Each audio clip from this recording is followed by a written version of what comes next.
சரியான நேரத்துல சரியான கதை. இப்போ இந்த எக்ஸ்பெரிமெண்ட் பார்த்தோமே, 2 வாரம் உள்ள இருந்துட்டு அதால அந்த ஜார தாண்டி குதிக்கவே முடியாது.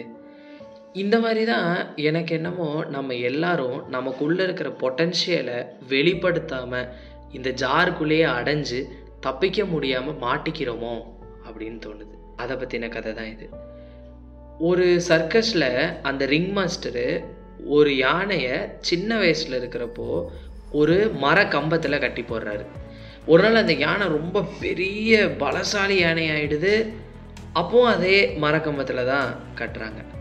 அதே சர்க்கஸ்ல இருக்கிற ஒரு எலி அந்த யானைகிட்ட இருந்து கேட்குது, "நீ தான் இவ்ளோ பலசாலி ஆயிட்டேல, ஏன் அந்த மரத்த உடைச்சுட்டு உன்னால இங்கேருந்து தப்பிச்சிட முடியாது?" அப்படின்ட்டு.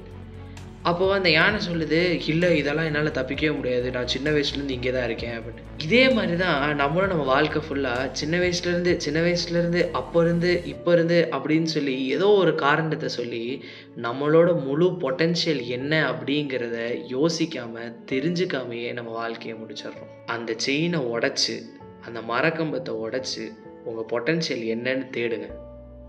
சரியான நேரத்துல சரியான கதை. நாளைக்கு பார்க்கலாம்.